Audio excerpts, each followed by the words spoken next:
हाँ देखिए, शनिवार के दिन जो आपको होमवर्क मिला गया था उन प्रश्नों का सॉल्यूशन हम देते हैं आपको। और शनिवार के दिन जितने भी होमवर्क्स आपको मिले थे, जितने भी सवाल थे, सब अपने आप में इम्पोर्टेंट सवाल हैं। इसलिए इन सवालों को ध्यान से देखें, उसका सॉल्यूशन या उसका हल कैसे किया जाता है।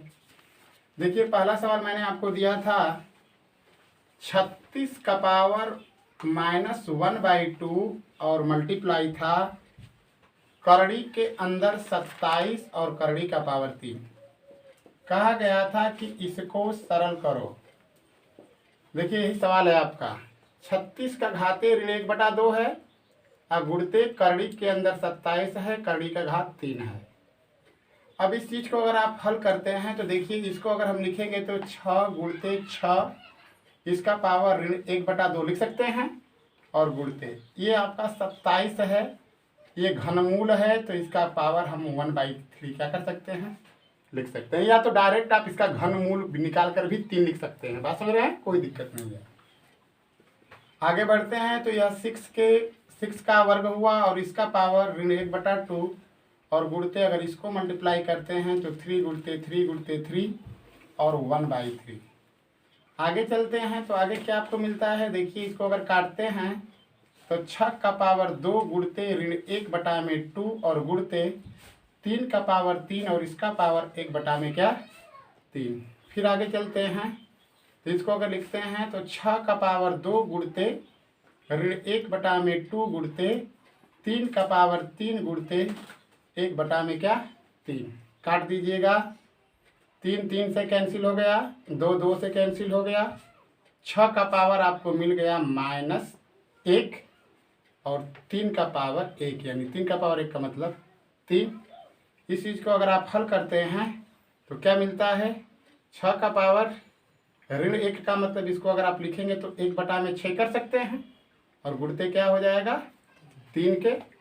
इसको अगर काटेंगे तो 3 दूना के क्या होगा 6। इसका रिजल्ट क्या होगा 1/2। जिनका आया होगा 1/2 उनका सही है। सवाल नंबर दूसरा। सवाल नंबर हमने दूसरा आपको दिया था 64 का घात ऋण 4/3 को सरल कीजिए। ये आपका सवाल था। 64 का घाते ऋण 4/3। इसको अगर हल करते हैं आप तो इसको 2 और 3 के गुणांक में भी तोड़ सकते हैं आप, लेकिन हम एक ही बार ऐसा तोड़ते हैं कि घात के मुताबिक वह कटे। अगर हम 4 का मल्टीप्लाई अगर 3 बार कर देंगे तो 4 चौके 16, 16 चौके 64 और इसका पावर ऋण 4 में क्या होगा 3 होगा। आगे जब चलेंगे तो 4 का पावर 3 और इसका पावर ऋण 4 में क्या हुआ 3। आगे चलते हैं तो 4 का पावर 3 गुणते ऋण 4 में क्या होगा 3 होगा ना। 3 3 से क्या हुआ कट गया। आगे जब चलते हैं तो अब हमको मिलता है 4 का पावर ऋण 4। 4 का पावर ऋण 4। अब आगे इसके आगे बढ़ते हैं तो ये ऋण घात है तो कन्फर्म है 1/4 का घाते 4 हम लिख सकते हैं, यानी ये हो जाएगा 1 और बटा में 4 गुणते 4 गुणते 4 गुणते क्या 4, यानी 1/में 4 चौके 16 और 4 चौके 16, 16 छक्के 96 और 6 और 1 6 हुआ, 9 6 15 और 2। इसका रिजल्ट जिनका आया होगा 1/में 256 उनका सही है, अन्यथा क्या है गलत है। ये था पहला और दूसरा सवाल का सॉल्यूशन। अब सवाल नंबर 3 पे चलते हैं। सवाल नंबर 3 क्या कह रहा है उसको देखें।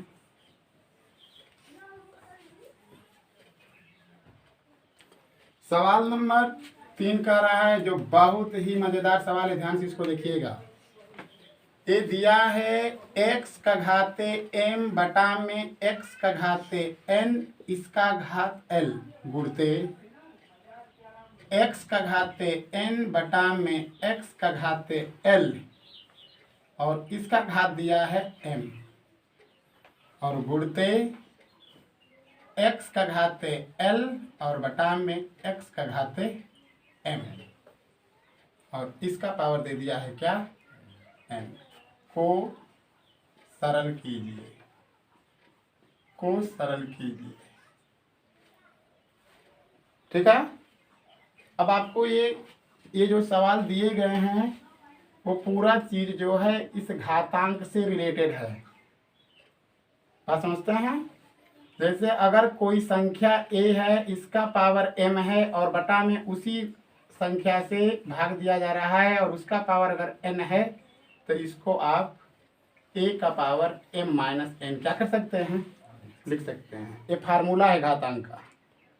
और दूसरा फार्मूला ये है कि अगर कोई संख्या है, उसका पावर अगर m है और फिर उसका पावर अगर n है, तो आप इसको a का पावर m इंटू n लिख सकते हैं। इन्हीं दो सूत्रों के आधार पर ये सवाल हमारा हल होगा। आगे जब बढ़ते हैं तो वही बात है जो वहाँ पर लिखी गई है, उसके मुताबिक अगर इसको आप लिखेंगे तो लिख सकते हैं ना कि x का घाते m ऋण n, समझिए उसके मुताबिक, और इसका पावर क्या हो जाएगा, l गुणते। फिर इसको लिखेंगे तो n ऋण l और इसका पावर m गुणते। इसको लिखेंगे तो x का पावर l माइनस m और इसका पावर क्या हो जाएगा, n। ये हो गया। दूसरा स्टेप अगर लेते हैं तो इस चीज को देखेंगे, ये x का पावर है और इसका घात फिर l है, तो इसको अगर हम लिखेंगे तो लिख सकते हैं कि x का पावर m माइनस n गुणते क्या, l गुणते फिर वही x का घाते n माइनस l और इसका गुणते क्या होगा, m। अब गुणते यहाँ पर लिखेंगे तो x का पावर l माइनस m और उसका पावर क्या, n। अब आगे चलते हैं। अब इसका क्या हल होगा, तो देखिए x, अब इस l का इन दोनों में मल्टीप्लाई करेंगे तो होगा ml, l का मल्टीप्लाई अगर m में करेंगे तो ml हो गया, और l का मल्टीप्लाई अगर n में करेंगे तो माइनस nl हो गया। समझ में बात आ रही है ना, गुणते। उसी तरह इस x के लिए अगर निकालेंगे तो m का गुणा जब n में करेंगे तो mn हो जाएगा, और m का गुणा जब l में करेंगे तो lm हो जाएगा। गुणते x है, इसको अगर हल करेंगे तो ये हो जाएगा nl और ऋण mn हो गया। तीसरा सूत्र आपके सामने बताया गया होगा कि अगर कोई संख्या है a, ठीक है ना, इसका पावर n है, m है, दूसरी संख्या भी a है, इसका पावर क्या है, n है। अगर ये दोनों आधार अगर इक्वल है तो उनके घातों को हम क्या करते हैं, जोड़ लेते हैं। ठीक है। तो देखिए इसमें सारे पदों में चर जो है x है, केवल हमारी घात ना अलग अलग है, तो इन सारी चीज़ों का आपस में क्या कर लेंगे, जोड़ लेंगे। यानी x का पावर, अब देखिए ml ऋण nl हो गया, फिर इसको जोड़ेंगे धन mn ऋण lm, धन nl ऋण mn। अब क्या मिल रहा है उसको देखेंगे आप। देखिए ऋण lm और यहाँ पर है प्लस lm, इससे कैंसिल हो गया। ऋण nl प्लस nl से कैंसिल हो गया।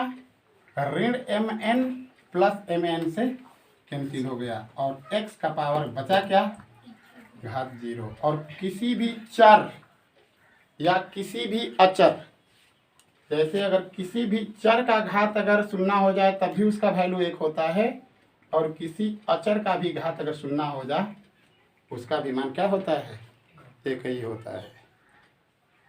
ठीक है ना, तो इस बात को दिमाग में रखना है।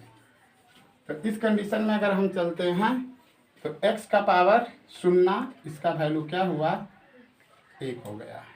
ठीक है, यही आपका क्या हो जाएगा, आंसर। कुल मिला जुला करके इसका आंसर क्या आएगा, 1 आएगा। मिटा देना। तीसरा के बाद चौथा सवाल, सवाल नंबर 4।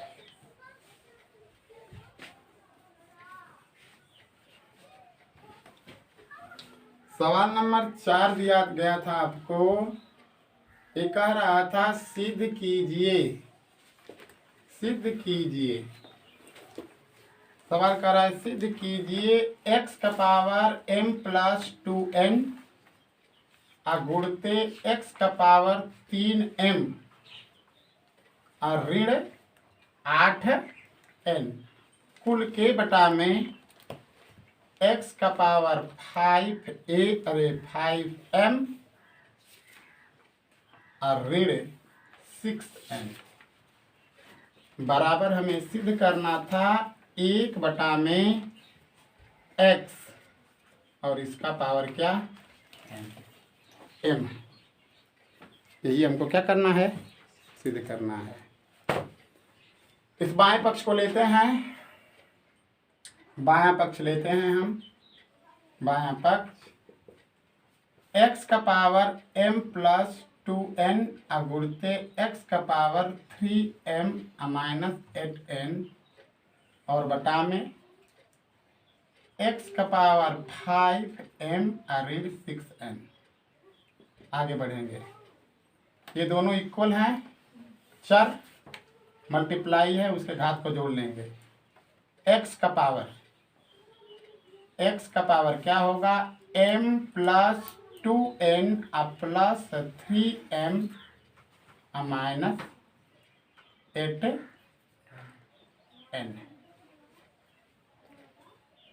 समझ रहे बात। और इसके बटा में फिर क्या है, x का पावर 5m ऋण 6n। ऊपर वाले को हल कर लीजिए, x का पावर 3m और m मिलकर के 4m हो गया और ऋण 8n और धन 2n माइनस 6n हो जाएगा और बटा में x का पावर 5m ना ऋण 6n। इसको फिर आगे अगर बढ़ाएंगे तो ये दोनों इक्वल हैं, चर घात अलग अलग है, डिवाइड किया गया है। इस वजह से x का घात 4m ऋण 6n, इसमें से ये वाली घात क्या होगी, ऊपर जाकर घट जाएगी। अभी बताए थे ना वहाँ पे।